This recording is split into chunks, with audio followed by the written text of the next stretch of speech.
him light it up. Afternoon for you all. We're gonna get started right here with our first match.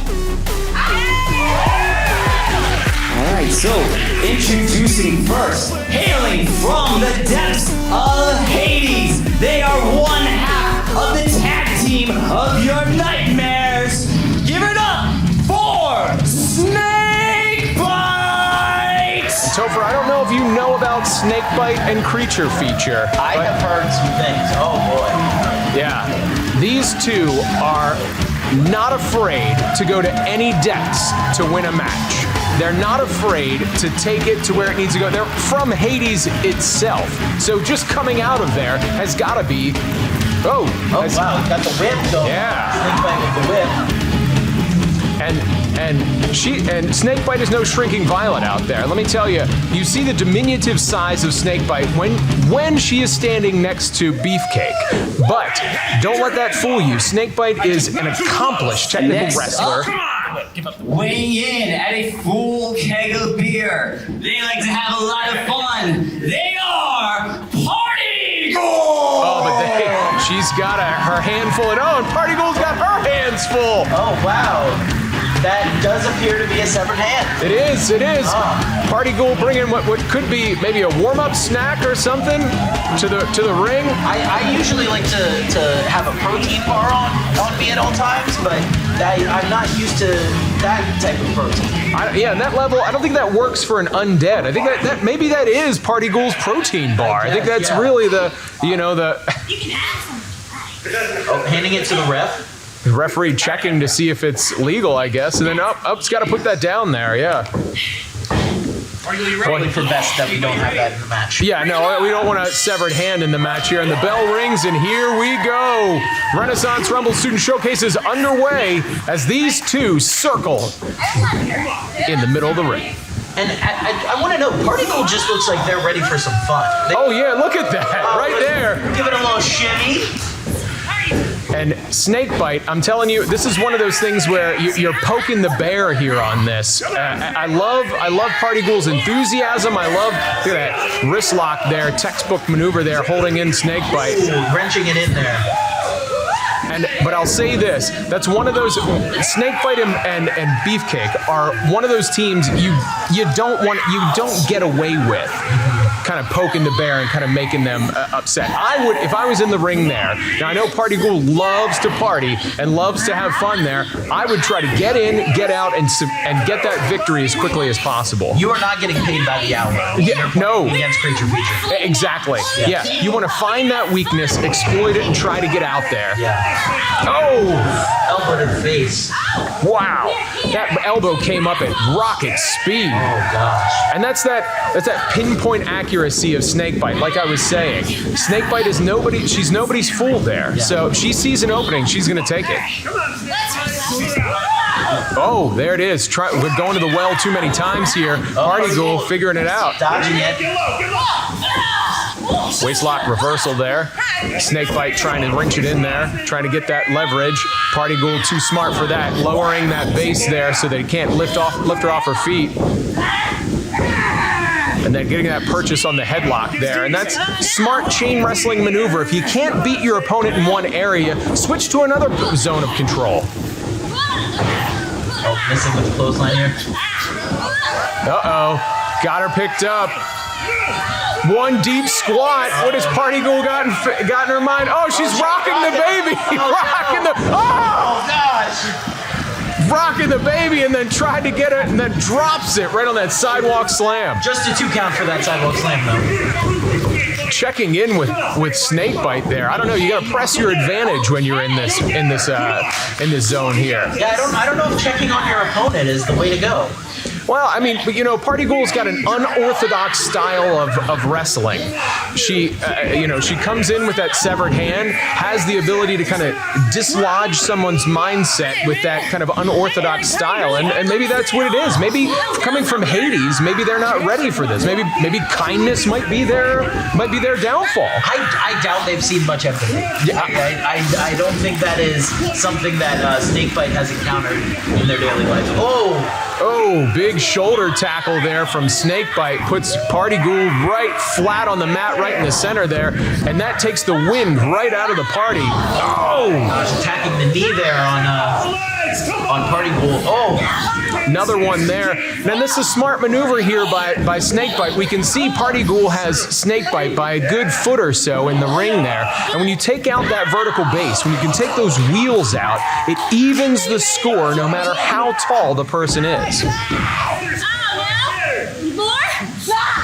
Oh. Snakebite asking Party Ghoul if she wants more there. And I think that's one of those. See, and as I said, Snakebite is no problem finding and isolating those pressure points, finding those pain points and going right back at it. Stapling the foot, stapling that left foot with her left foot, and then throwing that right ankle, or that left ankle in, just going at it. The crowd getting behind Party Ghoul, though, wants to see this turnaround. Yeah, Snakebite giving the crowd a little bit of a peace of mind.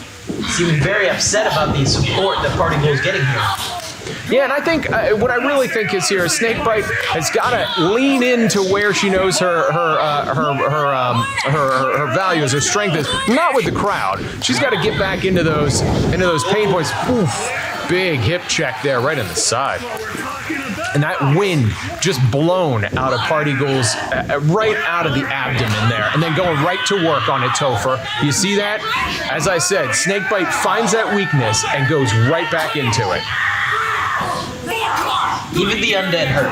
Yeah. Even, like, it doesn't matter if you're not breathing, you can still get the breath knocked out of you. Oh, yeah. And we know, like, you know, it's a double tap to take the zombies out, but as we've seen, you know, they can be injured. And Party Ghoul has had enough of this. Look at this. Party is over. That's right. Party over here, throwing those shots in the center of the ring. Another one.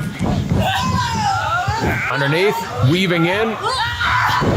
Oh, atomic drop there. Doesn't seem to do much there. Miss clothesline. Party Ghoul with the atomic drop right there to Snakebite. And again, nobody's feeling it. Yeah, right. I guess they'll feel that stiff thudding forearm there. We can hear that like a bass drum right up here in commentary. Sometimes you don't need a big fancy move. Sometimes you just gotta club them in the chest. Oh no, and it's effective there. And I think, and I'm not trying to say this to diminish Snakebite. Look at this fighting spirit. Both of them in the center of the ring going at it. Party Ghoul is. Look at this, and I'm telling you, Snakebite, you didn't have the size there, and Party Ghoul was getting more. What is this? Beefcake in the ring. What is going on? The ref's back turn. Beefcake comes in, throws those haunches up, and then takes the wind right out of Party Ghoul's sails.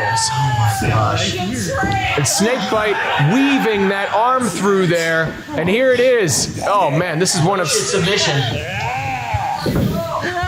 Snakebite in that half crab with the hammerlock attached, and there she is, and she gets a tap. Now that's not a win for Snakebite. No, not at all. You can't be proud of that. We know, the audience knows that Beefcake helped. Snakebite knows Beefcake helped. The only person that doesn't know is the ref. Yeah. And that's you can't be proud of that kind of stuff. Yeah, in this modern era of video replay, we will have stern words with that referee. Technically speaking, Snakebite gets the win here, but really on the back of the enforcer there, Beefcake. And we'll be seeing a little bit more Beefcake later tonight. Well, they're tag team, and tag team tactics and tag team rules, they will come out together. I can only hope that we don't see another disgusting display like that. Let's hear it for our first contest. What? So next up, we have a very, very special match coming up. So first, making his pro wrestling debut, hailing from Stafford, Virginia, weighing in at 170 pounds, we have LJ! As we heard, making his pro wrestling debut. LJ coming down to the ring here, looking kind of nonchalant. Oh, taunting, teasing. Teasing the crowd with a flip into the ring, but decides better of that. I thought he had me fooled here. I thought we were going to see some athletic maneuver. And I'm going to tell you this, LJ, I don't know if you drew the right card or not, because your first match is against a perennial professional wrestler in Eel O'Neill. Eel O'Neill has been around the independents and up and down the East Coast, flown across the United States to wrestle, and in parts unknown. LJ, you're going to have to bring it all here. This is not going to be a walk in the park for LJ. Oh, my God. By any means. And the nonchalant attitude that he has right now, I'm going to be honest, I'm a little worried. You can't bring that against somebody the caliber of performer that Eel O'Neill is. Yeah, I mean, legitimately speaking here, too, you can see, like, Eel O'Neill outweighs LJ by probably a good 20, 30 pounds here, heavyweight. We got Joey Ibanez in the ring being our referee. And LJ's got to bring it all to find what it is. Now, I will say this as well. LJ is a trained professional wrestler, has gone through training, so anybody is dangerous in that ring. All it takes is one maneuver, one errant maneuver, one punch, one anything, and it could change the events as we unfold. And I think it's important to note the differences between LJ and Eel here. LJ deciding not to impress the crowd with the flip into the ring. Eel, first thing he does when he gets in the ring is he starts the clap to get the crowd into the match. They definitely have different views on the audience and how they should be involved in this match. Oh, and Eel O'Neill showing that veteran wisdom there, walking out of that reverse wrist lock and just slapping it open, saying, "Welcome to pro wrestling, kid." Yeah, do not come to play with Eel. That is not the way to get ahead in this business. Right, and from commentary, I can tell you this, because we can see it from here, but this is like, what LJ is doing is like trying to, whoa, sweet headlock takeover, but Eel O'Neill's seen that, and there we go. It's got him in that head scissors there. And he turns it around, but as I was saying, Topher, this is like jumping off of the boat, jumping into the water to wrestle a shark. You don't go into the shark's turf. Eel O'Neill's turf is technical wrestling. Yeah. He's got to find something that is more, should I say, different. It's not in that wheelhouse there, because Eel has seen it all. Going for the chop. Ooh, Eel ducks underneath of that, telegraphed it too much. But you're right. LJ does need to find the areas that Eel is not strong in, and see if you can best him there. Yeah, and that's a tough ticket, right? As we've said, Eel's got oodles and oodles of experience here. LJ, this is number one. Oh, playing with the rookie. Yeah, and Eel O'Neill showing that. Oh, giant hip toss there, and that's that weight differential there, Topher. You saw how far that LJ went. That hip toss there, Eel put all of it in, and another welcome to pro wrestling moment. And I will note too, he did put all behind that. Still looked easy for him. Yeah, right. Eel. He knows how the human body moves. He knows how to make that to manipulate a human body. But yeah, you're right. If he was putting some mustard on that, boy, that might be the last move LJ takes. Agreed. And Eel is what some would call a big, strong boy. He is. And again, technical wrestling, that's not where you want to hit him. And it seems like the power moves are not where you want to hit him either. So LJ is going to have to find his way in somehow. And I'm going to say this, smart idea there from LJ to kind of regroup out there. Take his breath. Oh, what do you say? Pause out there? Oh, tries the classic cat and mouse, and again, Eel just too wily for it. Yeah. Now, I haven't had much pro wrestling training myself here, but correct me if I'm wrong. You can't pause a match. Is that correct? You cannot. No, you're not. No, unless your opponent agrees with you. There's no provision for pausing in there. But LJ doing what he needed to do there and use the referee in the way there to finally turn the tide here. and he has got to stay on Eel. If he doesn't stay on Eel, we've seen how dangerous he can be. Oh! Stinging knife edge chop right in the center of the ring. I heard that in the lobby. I think we could all hear that in the lobby. Standing clothesline there. Just kind of drawing the wind out of Eel there. Snapmare takedown. Coming off. Flying clothesline after that snapmare. Goes for the pin. Gets a 1 count on that. And he's showing off. He's playing up to the crowd, but didn't go for the leg. He didn't hook the leg. He just wanted to lay on top of it. Yeah, and I think we've said this before, but LJ is again, he's jumped off the boat and he's in there with a shark. You got to use everything you can for that. You got to hook that leg, put all of your weight on there, and we can see here. See, Eel's seen it all before and picks up that elbow right to the face. Oh! See, LJ thinks he's finding Nemo, but he is actually chasing Jaws. Right? Oh, indeed. And we can see that Eel O'Neill has got a reversal, has got a counter, has got something crafty for all of them.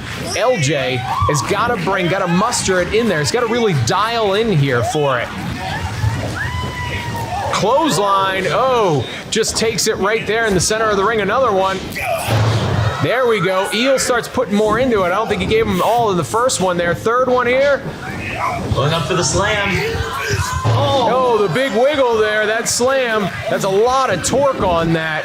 And LJ has got to turn it around here. Has got to get off of Dream Street if he wants to be in this match. Crowd getting behind Eel here.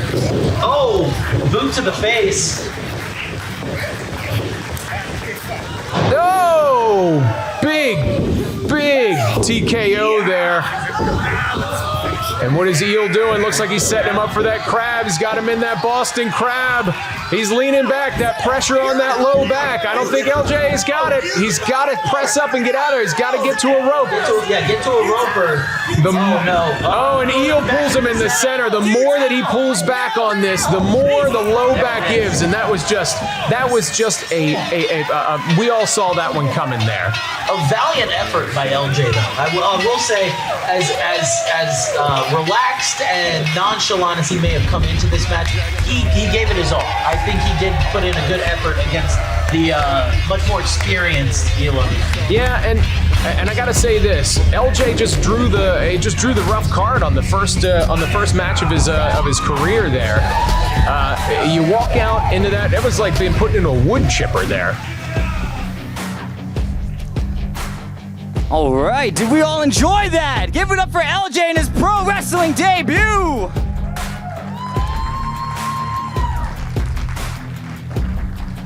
All right, this next one's gonna be pretty beefy, if you know what I mean. So let's get started. Next up, introducing first, hailing from the depths of Hades. They are 7 feet tall, including the horns. They are the cash cow of Renaissance Rumble, Beefcake!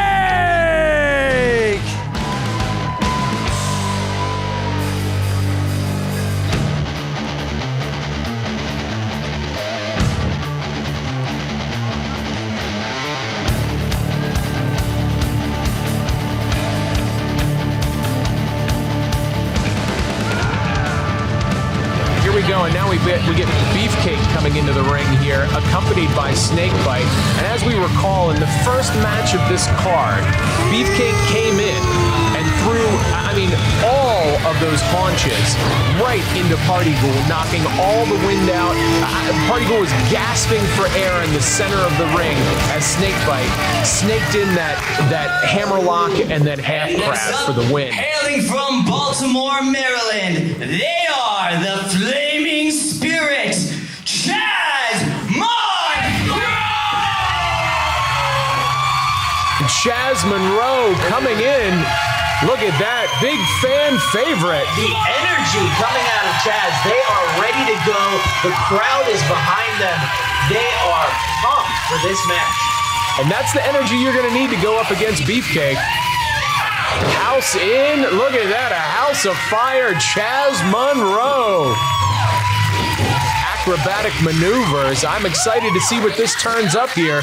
This is a real mismatch of character and a real mismatch of styles here. Beefcake is just that brawler, just that big. Oh, Chaz going for the handshake, but Beefcake says, "Nah, not today." Well, I think we all could have saw that. If Beefcake would have shook the hand, I think he could have knocked me over the feather. Collar and elbow lock up here as Chaz Monroe goes straight towards the monster. Oh, saying not beefy enough. Hey, there you go. Chaz appears to disagree and say maybe they are beefy enough. And Beefcake, you can see just using that muscle, just using that, just the overexertion of all that to just break those holds. Chaz is gonna have to get a little more craftier than this, and there we go. Looks like Chaz might have heard you. Well, hopefully I'm not earpiecing it right down there to the referee, but Chaz using all those maneuvers, all those tricky maneuvers to get away from Beefcake, and whoa! Beefcake just lifting Chaz Monroe right up. And Showing that size and strength advantage that Beefcake holds. Third time's the charm. Oh, headlock takeover there, using all the momentum there. Chaz has got Beefcake on their back. And staying locked in, too. Not only did they get the slam in, but they kept the lock up. Here comes Beefcake with his head scissors. Oh, Slapping those big haunches you mentioned earlier. yeah, those thighs there kind of tightening up those muscles with each slap, and you can see Chaz valiantly fighting to get out of there. Spins over. Headstand. Oh, nice transition there from the headstand, releasing the pressure in that head scissors, and then using the momentum and using all the fulcrum of their body to pry themselves out back into that standing headlock. Chaz Monroe's got to find a way out of that, because if not, Beefcake's just going to power out again. And the crowd is trying to give Chaz their energy with that clap there. They're very excited. Chaz Monroe with a fireman's carry with leg capture, turning it back in that Kamagatame. And he's got those feet tied up in that Kamagatame, but then eats an elbow for their trouble. Beefcake's got to fight out of this. Yeah, Beefcake's just too big in that. You see that elbow firing back in there. Chaz has got to find a way to neutralize that size. And I think it's a good... Oh, Catch on the arm. Chaz is learning here. They saw Beefcake hit the elbow a few too many times and caught him there. Oh, big reverse wrist lock, drag, step over there. Oh, there it is, a leader drag, and out goes Beefcake. Beefcake showing that they could get up and down out of there. Chaz Monroe, a leader drag, throwing Beefcake out. Now again, so we can see Chaz Monroe, we can see the style here that they're using. And what that is they're using their ability, and they're using the body against them. Almost like judo. And Chaz wasn't ready for that. Chaz wasn't ready for how tall Beefcake was. He could just grab up and give that. Dropping the elbow. Yeah, right to the solar plexus of Chaz Monroe. Just for a 2 count though. But we're seeing the Beefcake size can be at a disadvantage if Chaz, like you said, is able to use that momentum to get Beefcake where they want them. Yeah, and that's where Chaz has got to really focus in here. If you're going to take on an opponent and the crowd getting behind Monroe here, trying to power up Chaz Monroe against trying to climb this Everest, come on top of a Beefcake here. But as we've said, they've got to find those spaces, got to find those little bones that they can, those little connective tissue that they can exploit, or that's exactly what's going to happen. Beefcake is just going to abuse their opponent with their size and their strength. And it does seem like they're having fun with this. And that's the thing that scares me the most is Beefcake does appear to enjoy the pain that they are inflicting upon Chaz right now. Yeah, you've hit it right on the head there, and it makes them especially dangerous because when you have people who like that, then they don't have a problem diving further into it. They're not going for the win. They're not stopping there to try to win. They're going in to harm their opponent. You can see there holding Chaz Monroe by the buzzsaw kick to the back of the head. That's a dangerous one. Could be sending Beefcake on Dream Street. Another kick. Yes, kick to the chest again. Chaz firing up. And Beefcake just grabbing. Shot right to the throat. Double chop. Ouch. Winding up. Elbow to the top of the head. Chaz Monroe trying to stay conscious. This is a long ride for this body slam. Oh my! They gotta be 7-8 feet in the air. Comes down with a thud there. Cover. Both legs up. 2. Chaz able to kick out. So impressive. When you are falling from that type of height, what are you experiencing in that moment? You know, from that height, it's not like you're snapped through it. You've got literal seconds to think about what's going on there, and it'll make you think differently. It'll make you want to change what you're doing. That's an important point to make there. Beefcake runs right into a foot as Chaz picks up those educated feet and gives one to Beefcake, trying to fight back. Another one. Chaz with another shot up there. This might just be, might be reflex at this point. We saw how those feet moved up. Versus the whip. Whoa, and Chaz uncorks with 2 big clotheslines and a drop kick right there to the solar plexus of Beefcake. Here we go. 1, 2. Kick out at 2. Come on, Chaz Monroe giving everything they had there. The fire that we just experienced coming from Chaz, and they're not done. Woo! Come on. That kick was straight up legit right to the jaw of Beefcake. Put them down. Well, the issue is Snakebite grabbed the foot and put it on the rope for Beefcake here. See, when you have your partner on ringside, that's the kind of advantage you're able to take. Gory special into the Rainmaker, and this has got to be it. Mercifully, it's over. Again, though, Creature Feature gets the win here. A Beefcake of Creature Feature gets the win only because of the outside interference. I assumed these were singles matches, but apparently we've been watching handicap matches, seeing a 2-on-1 match, and it's very frustrating. Chaz Monroe frustrated as well. Grabs the mic from Dave Luna. Right?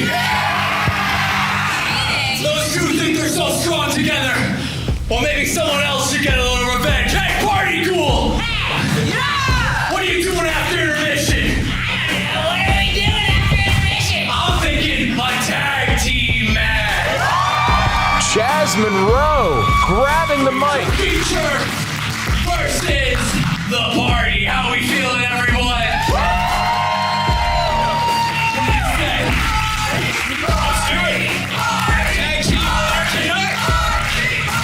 Referee says, let's do it. Making that match official, we are in for quite the evening here. Wow. Chaz Monroe had enough, and thank goodness somebody was there, grabbed the microphone and called it. And welcome back, everyone. How are we doing? We have plenty of more exciting matches for you all this afternoon. No. All right. So this next one, hailing from Nickelodeon Studios in Orlando, Florida, weighing 205 pounds of yak. They are the Purple Parrot, Colin Sheen.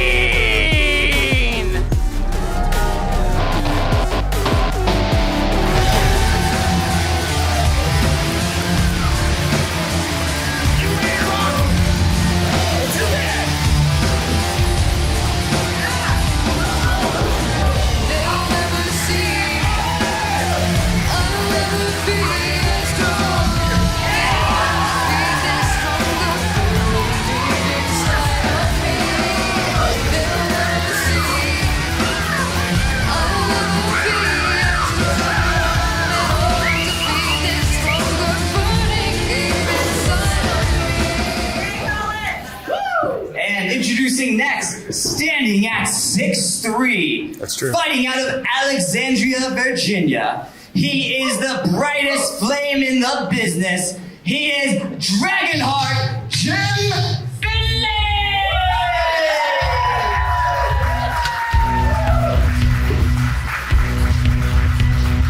And here comes Jim Finlay, the Dragonheart, down the ramp here. The height Yeah. of Dragonheart is so impressive. Oh, and look at that fire. Ready to go. And Parrot just seeming, look, just giving, like blah, blah, blah down there. Hopefully we don't see another LJ Eel scenario where the opponents are not taking the other one seriously, because Dragonheart Jim Finlay, you can see the height, he's got the physique, and has the training to know what to do in this ring. Well, we'll see which one of us it is then, won't we? Spoiler, it's me! Parrot saying, spoiler alert, they're going to be the ones that win. All right, ring the bell. Our match getting started here. It does seem that Dragonheart is unfazed by the Purple Parrot. He's ready to go. He seems like maybe he was more of a Blue Barracuda himself. Maybe a member of the Green Monkeys, perhaps. Yeah, and as you know, Colin Sheen here failed on Legends of the Hidden Temple, and that's what's driven them to be more and more competitive against this, to try to push themselves into pro wrestling. Oh, and Dragonheart Jim Finlay kipping up out of that wrist lock and then putting on that cravat there. It's a maneuver that is, as it sinks in, as those arms extend, it's a blood choke. It's not, people don't see that on the side there, and when they're in so technically, that blood choke, when you get that jugular vein starting to slow down, it makes it hard to think. It makes it hard to maneuver, and it makes it hard to think about what you're going on to next. It's true. These moves do have a lasting effect throughout the match that I think a lot of... There it is. Oh, gosh. Seen another one there. Yeah. See that as he twisted his head around both of those forearms, clamping around the neck and just shutting off the blood flow from the jugular. And we got that grapevine there in the on the leg, incapacitating him, trying to hold the Parrot right in the center of the ring. He just seems annoyed almost. He seems annoyed with the Dragonheart and frustrated that he can't do what he needs to in this match. Yeah, and frustration would set in if that technical prowess is overtaking. You can see that Colin Sheen trying their best to stay involved in this, but then just right back into the headlock. Yeah. See, again, going back to that failed experience on Legends of the Hidden Temple, it's important. If you're on the steps of knowledge, you got to take advantage of that. You need to be learning from those experiences and move forward. And it doesn't seem like they want to learn from the experiences and the failures that they're having. Oh, Backbreaker there as Dragonheart catches the flying Parrot right mid-flight. Parrot kicks out at 2 there. And Dragonheart showing that muscle, showing that physique there as Purple Parrot tried to use their body as a weapon. Up and over. Oh, Crafty there as Dragonheart. hitting the turnbuckle in his chest, it's gotta hurt. Oh! Purple Parrot using the ring to their advantage there, and then each start of the ring there, that turnbuckle, and then dragging those eyes across that cable there. It comes back to that spatial awareness that you mentioned earlier. Purple Parrot knew where. Oh God! Oh my! Almost looked like a brain buster on there. Pulling, dragging in over there. Cover 2. Kick out right before 3. And Colin Sheen showing some frustration here, not really being scientific in the way that they're wrestling, but really just raining down blows on the back there of the Dragon. Very, very vocal against his opponent as well. He seems to be yelling at him as he's wrestling, and really giving him a piece of his mind. Leg drop there, textbook, almost out of Hogan's page. Hooks the legs, got him covered. 2. Kick out there at 3 there, Dragonheart. And now, and this is one of those things, maybe that was the Parrot's game plan there. Try to make the Dragon, underestimate them. And then now just raining down those shots. And then 10 punches from the corner there. Gets 3, 4, 5. Dragonheart has got to pull themselves up. Coming out with a face buster from the side off the second. Oh, gets his foot on the rope there. Dragonheart using that momentum as the leg was being hooked. Smart maneuver there. And you noticed when the Purple Parrot was in the corner there, he took some time to chat a little bit, and that can be crucial time. Oh my gosh, that DDT. Devastating DDT put both of these men down. Spiked right on the crown of the head there. Both men gasping for air in the center of the ring here as they put themselves to the limit. One, Dragonheart Jim Finlay using all that technical prowess to exert pressure on the Parrot, and then the Parrot just raining blows down on him unscientifically, and knife edge chop. They're showing their mettle in the center of the ring. Oh, going for the eyes. Pitch off the ropes. Clothesline there. Dragonheart Jim Finlay giving it to him. Back elbow. Now he's clicking on all cylinders. Drop kick right there. Puts the Parrot down. Could this be it? 2. Parrot kicks out at close 2.5. And again, not hooking that leg is an area where I'm seeing a lot of frustration coming because they think they've got it won, but they just don't have the leverage to keep them down for the 3. Dragon's got him hooked into the Dragon Sleeper, and this is where it's at. This is the Dragonheart's finish maneuver. Turned around there, and Purple Parrot marshaling all of their strength there to turn that around and push their opponent into the corner there to get out. Oh. Purple Parrot taking some time to argue with the Temple Guard of sorts. And then turns around and gives Dragonheart Jim Finlay a mule kick between the legs, right between the legs. That's a band maneuver too. Oh, he almost got away with that one. I can't believe it. I can't believe Dragonheart kicked out of that. That illegal maneuver there. It's got to take everything that he can. Ooh, a pile driver. We set up for a pile driver here. Double leg sweep. Oh. Slingshot coming. There it is. Oh! Big slingshot into the corner. Dragon comes up, eats a boot. I thought he had it. I thought he was coming at him. What's Purple Parrot setting up for here? Pump handle slam. Oh, Reverse. Oh, into the Dragon Sleeper. Reverse into the Dragon Sleeper. Pump handle slam. Reverse into the Dragon Sleeper. Can Purple Parrot get out of this? Oh, he taps! Oh my! Oh wow! What a finish to the match we had! Oh. Amazing! I thought Dragonheart Jim Finlay And your winner, Purple Parrot had the maneuvers there, starting to get that momentum back, and then that pump handle slam there, critical failure in letting go of your opponent. When you got him up in that, when you start the pump handle, you got to either keep him in power slam or you got to finish that pump handle down. And it looks like Dragonheart swung their legs across, and then Parrot just couldn't handle it. Once you get that man up there. Well, we've been having some fun with some singles matches, but it's time for our first and only tag team match of the afternoon. So, introducing first, they've kind of been a menace all afternoon, hailing from the depths of Hades. They are the tag team of your nightmares. They are Creature Feature!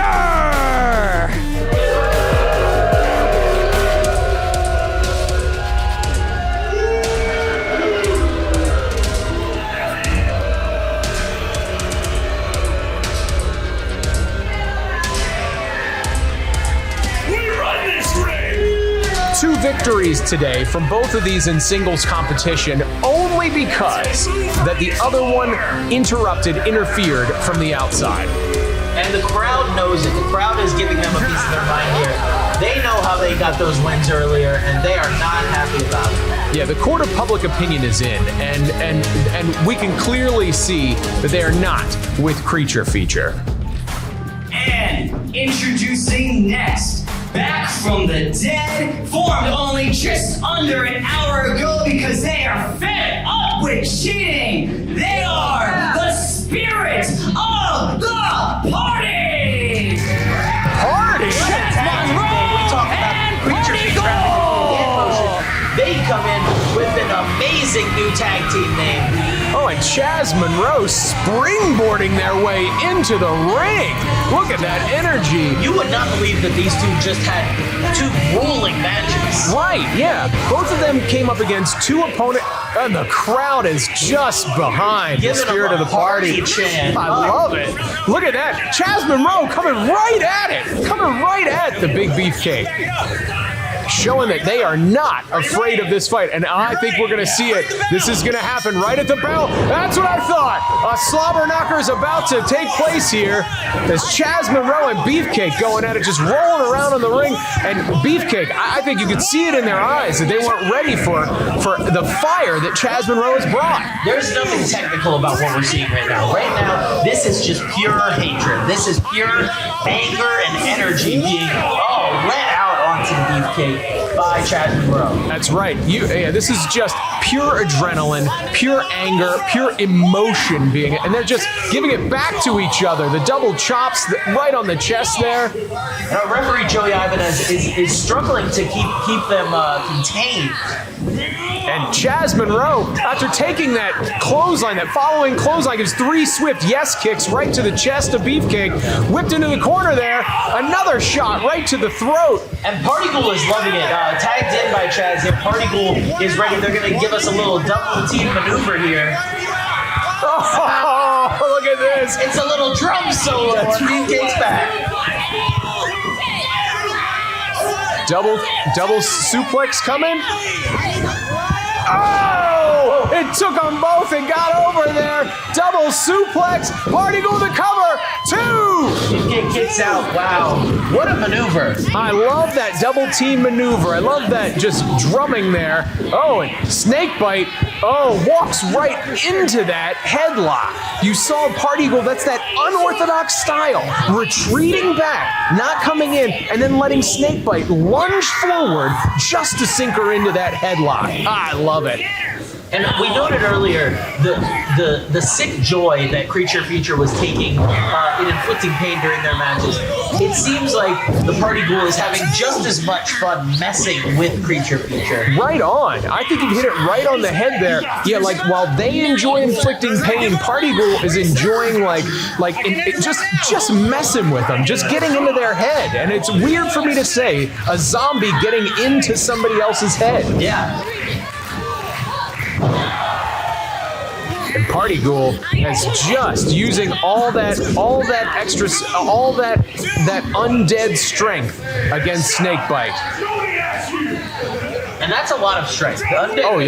People talk about the strength of like a mother if a baby's stuck under a car or something like that. The strength of a ghoul, of a Party Ghoul, when they are in a wrestling match is unmatched. Oh yeah, and especially with the energy of Chaz Monroe there, Party Ghouls, and they've got the Roman knuckle lock here as their sort of test of strength between them. And that's, again, I think this is not a smart maneuver on Snakebite's behalf, because that's where Party Ghoul is using all that undead energy, and Party Ghoul not in a good position here.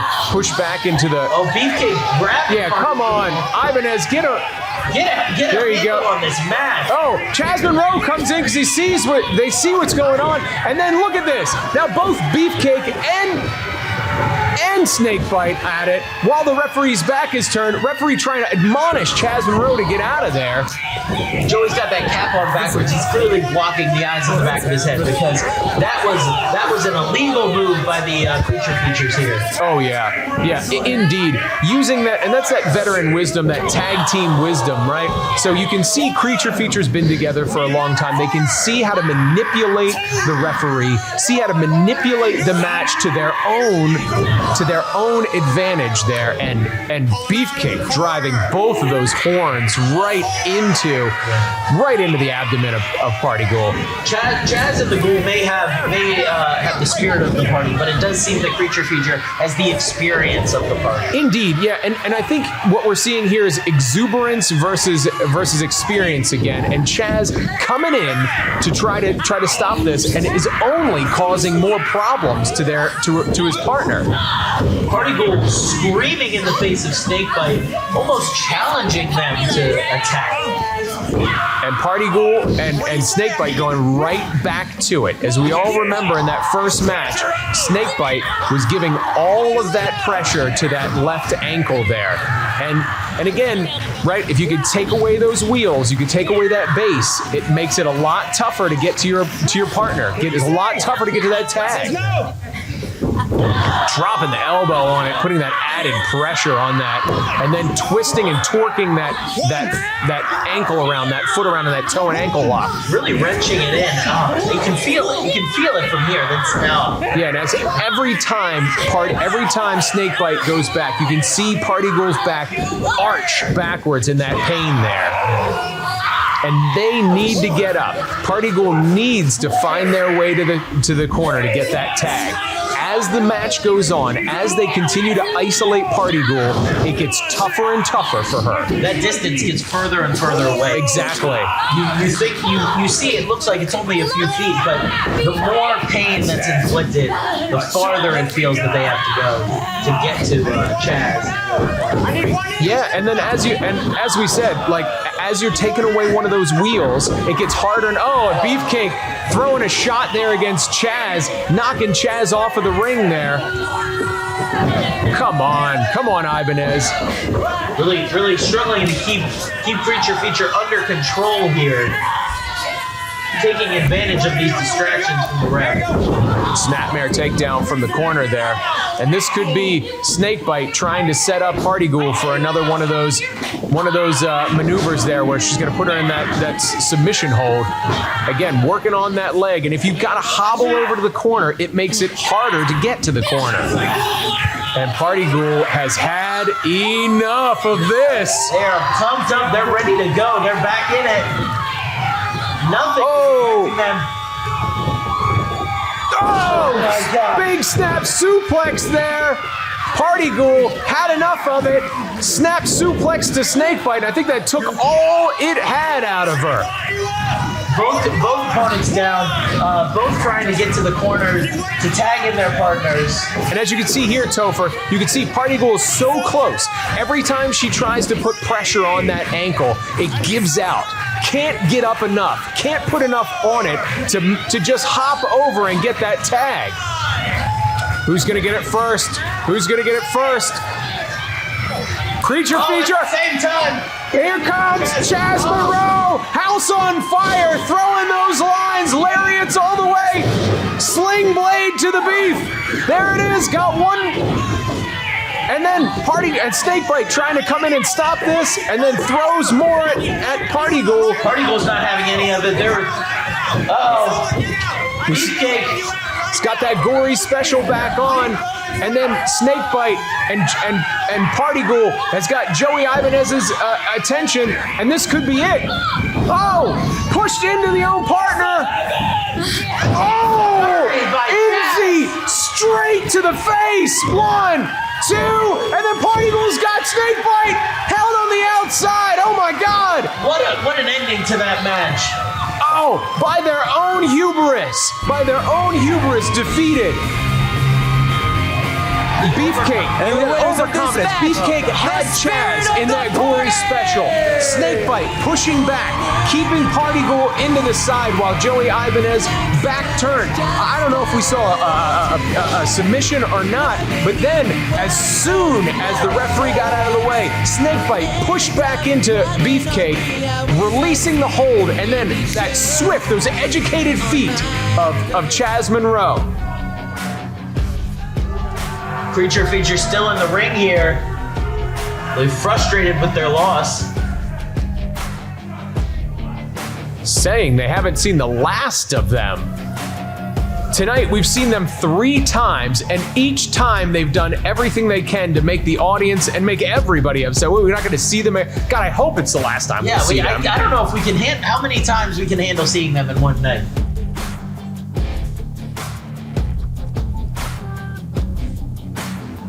All right, everyone. Well, it's come to that time in the afternoon. And we're about to get ready for our main event. And again, thank you all so much for being here. Look out in the future on social media for future Renaissance Rumble student showcases. So, we got our main event, and introducing first, hailing from Redacted, weighing Redacted. He is the master of Redacted. He is the professional Ezra Logan! All right, I guess he's sort of like a government contractor, one of those, one of those fellows in the DC region that we don't want to talk Working about. for those shady 3-letter agencies. That's right. Dead look in his eyes. I don't even see any humanity in there coming out here. The stare at the audience. Yeah, right. Almost like they're Quite terrifying. coming out to the audience, almost like they're sizing up everybody out there. I don't like the look. Certainly see the wheels turning in there. And Oh yeah. I'm not sure I like where it's going. Yeah, Ezra Logan is definitely one of these characters that knows where those pressure points are and knows how to affect them. And next up, from Baltimore, Maryland, weighing 185 pounds, he is Seth Coleman!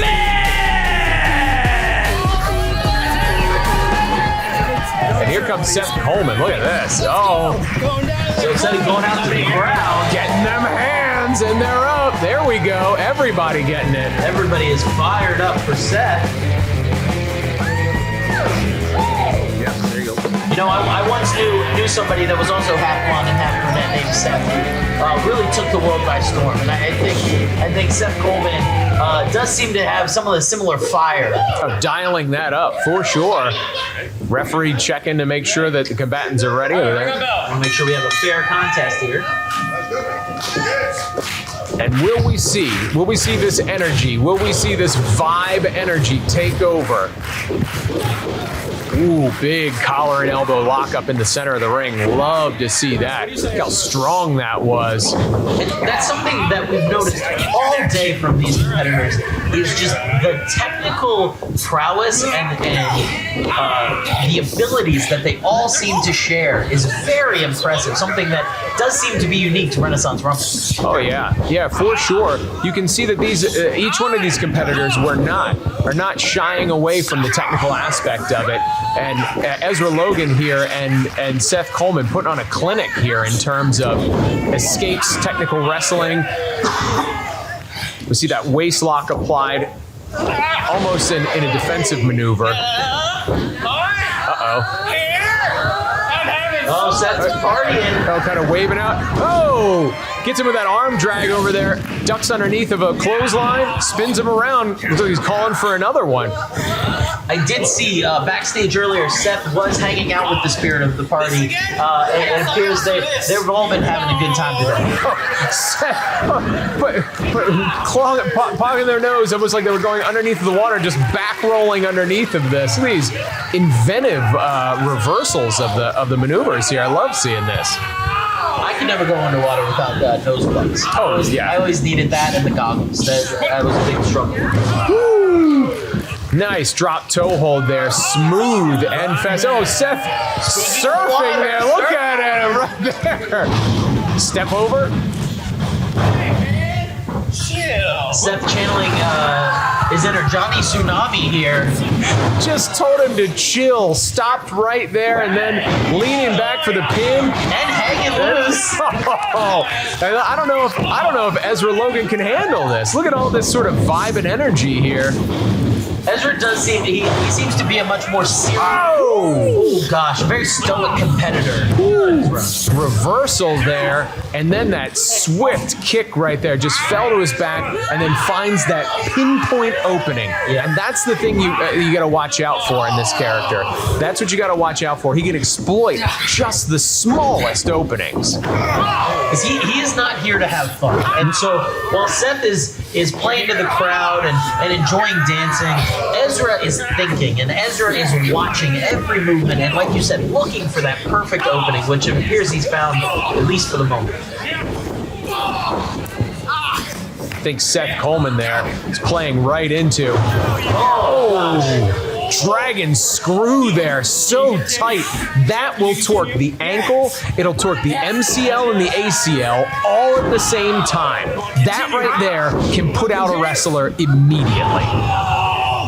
And look at that. And just going to work on that leg.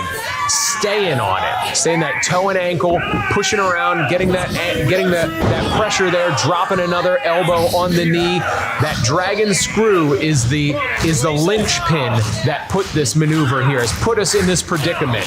And Seth has got to find a way to get their wheels under them and kind of fight back here, or as we can see, Ezra Logan's just going to isolate that and just make this night harder and harder. Lake Forest Deathlock, do we see it? There it is! The Lake Forest Deathlock, as they've pinned the foot to the mat and then threaded that grapevine through. And as they torque down with that free leg, it creates tons of pressure on the groin area and still depressing that knee.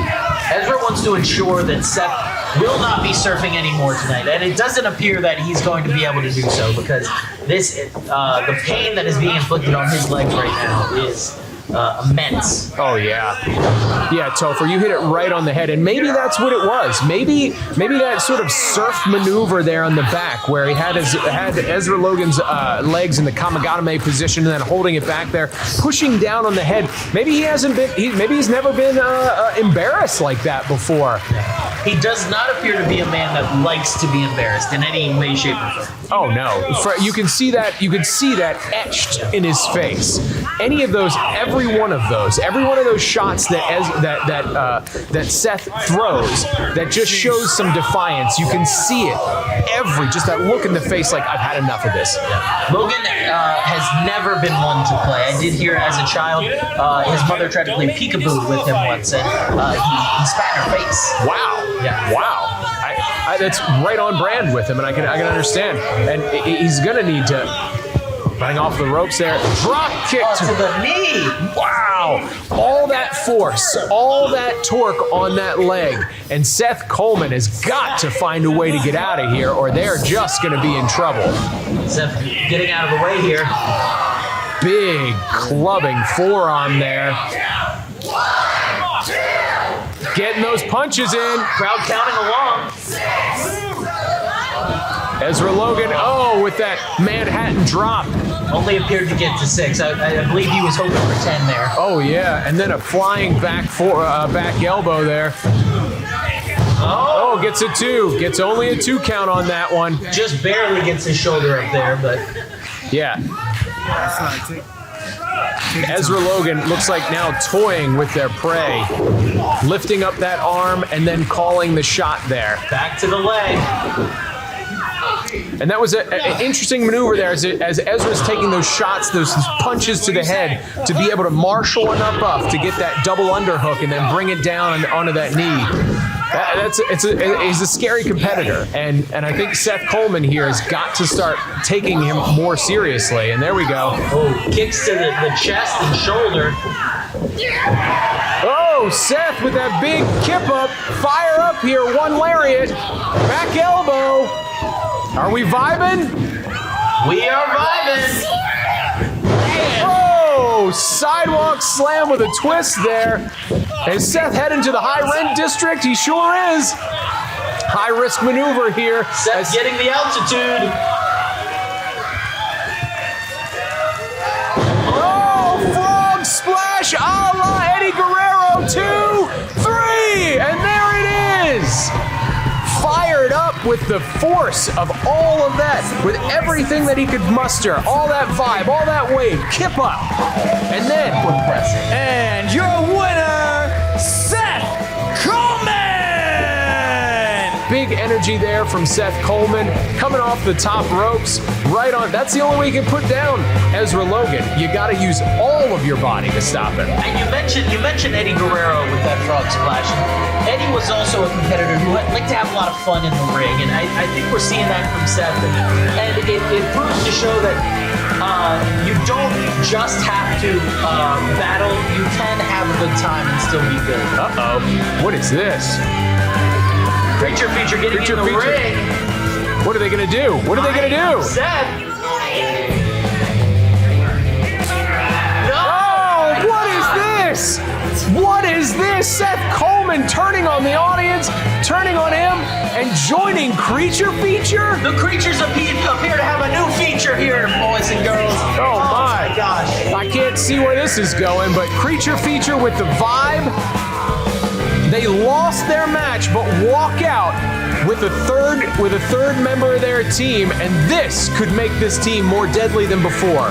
My goodness. And Seth appears to have some new friends to have fun with, so it appears to be a win-win for everybody, I guess. Yeah, for them, I guess, but for us. Well, Topher, let me say this. It has been a delight to share the microphone and the broadcast booth with you. Thank you so much, and I again appreciate your expertise and your acumen that you have brought this evening's proceedings. And I think Renaissance Rumble might be the most fun I've had watching wrestling in a very long time, and I'm so excited that I got to be here with you, and I hope we get to do it again soon. Hey, you and me both. Thanks, Topher. Appreciate you. Thank you so much. Have a good one, folks. They don't wanna see me make it, they don't wanna see me care. Anytime I make some progress, I can see that they compare. I think everyone's against me, maybe something in the air. Am I paranoid? I swear a void is forming and they're scared I walk a straight path. Not many can say that. I like to play fast, cross me and there's payback. You better pray that I don't see your face at any place that I go. I know you hate that. I've been doing fine, I'm not wasting any more time. I live